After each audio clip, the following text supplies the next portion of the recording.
Sound box যারা বিয়ের সময় বাজান, এসব যন্ত্র যারা বাজান তাদের উদ্দেশ্যে এবং সকলের উদ্দেশ্যে কথাগুলো বলবো, অবশ্যই শুনে যাবেন। ধন্যবাদ। বক্স যারা বাজান তাদের উদ্দেশ্যে, এখন একটা ধরতে গেলে বিয়ের সিজন।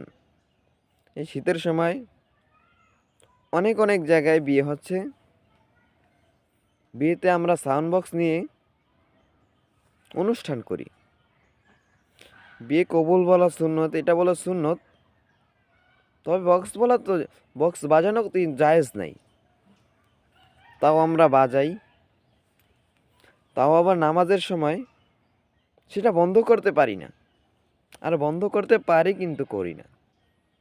আমি সকলের উদ্দেশ্য করব, ভাই আপনি তো মুসলমান, একে তো নামাজ পড়ছেন না, এরকমভাবে বক্স বাজান যাতে মাটি পর্যন্ত কেঁপে ওঠে। আজান দিলে অনেকে বন্ধ করেন, তার কতটুকু পরে আবার ছেড়ে দেন, কিন্তু নামাজের সময় আর বন্ধ করা হয় না। সকলের উদ্দেশ্যে বলবো, অন্তত পক্ষে নামাজের সময় বন্ধ রাখবেন। সবাইকে বলছি, নামাজের সময় বক্সটা বন্ধ রাখবেন। আপনি তো মুসলমান, একে নামাজ পড়েন না, আবার অন্য নামাজে আবার ডিস্টার্ব করেন। যারা বক্স বাজান তাদের উদ্দেশ্যে একটু ভালো করে বুঝে নেন, এক মুসলমানের কাজে আপনি ডিস্টার্ব করেন। আল্লাহ পাক রব্বুল আলামিন বলছেন, সৎ কাজে আদেশ করো আর অসৎ কাজে নিষেধ করো।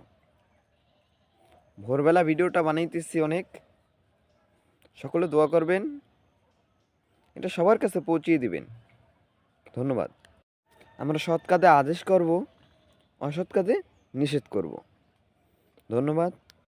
বক্স এবং অন্য যন্ত্র থেকে আল্লাহ আমাদের, এটা এমনভাবে শেয়ার করবেন যেন সবার চোখে পড়ে। যাদের উদ্দেশ্যে বলছি তাদের চোখেও যে পড়ে। ধন্যবাদ।